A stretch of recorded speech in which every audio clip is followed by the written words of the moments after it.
যে স্টার্টআপগুলো আছে সেগুলোর জন্য বিশেষ কোনো অর্থায়ন বা সহযোগিতার পরিকল্পনা আছে কি? অবশ্যই অবশ্যই অবশ্যই, বিকজ কৃষিতে তো অবশ্যই লাগবে। কৃষি তো আমরা একটা দেখলামই এখানে। মাননীয় প্রধানমন্ত্রী, বাংলাদেশে এখন পর্যন্ত বেশিরভাগ স্টার্টআপই ই কমার্স, রাইড শেয়ারিং আর ফিনটেক নিয়ে কাজ করছে, যেমন চাল ডাল, পাঠাও এবং বিকাশ। কিন্তু আমরা যেহেতু জলবায়ু পরিবর্তনের কারণে অনেক ঝুঁকির মধ্যে আছি, যেমন খুলনায় লবণাক্ততার কারণে কৃষি খাত ক্ষতিগ্রস্ত হচ্ছে, বা এই মুহূর্তে চিটাগং, কক্সবাজার সহ সারা দেশে বন্যার কারণে অনেকেই নানান রকমের সমস্যার সম্মুখীন হচ্ছে।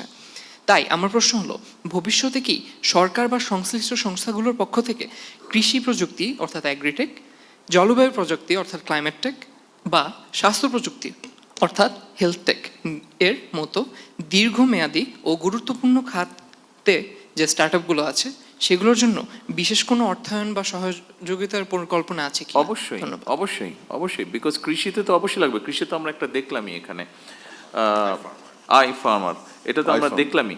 কাজে ওনাদের সাথে আমরা কাজও করব। আমাদের গভর্নমেন্ট থেকে আপনি নিশ্চয়ই শুনেছেন, বাইনা অনেকের কাছে এই নামটা পরিচিত, ফার্মার্স কার্ড, আমরা যেটা একটা ইলেকশন আগে কমিট করেছিলাম। ওই ফার্মার্স কার্ডটাকে কিভাবে আরও ইউজফুল করা যায়, কিভাবে আরও ইজি করা যায়, সেটা ওনারাও বলেছেন, আমরাও চিন্তা করছি ওনাদের সাথে আমরা বসবো, কাজ করব।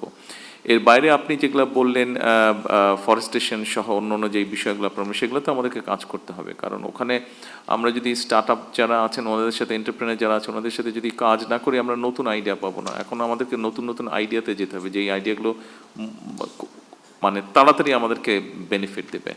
সো এরকম যদি কোনো কিছু এন্টারপ্রেনার যদি কোনো নতুন আইডিয়া নিয়ে আসে এবং আমরা যদি দেখি, অ্যানালাইসিস করি যে ওই আইডিয়াগুলো will give us a good benefit, definitely আমরা ওগুলোকে ফান্ড করবো ইনশাল্লাহ।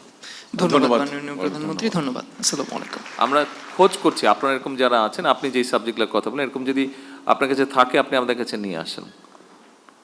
Thank you. আপনি এই সুযোগ নিশ্চয়ই কাজে লাগাবেন, মাননীয় প্রধানমন্ত্রীর কাছ থেকে আপনার আশ্বাস।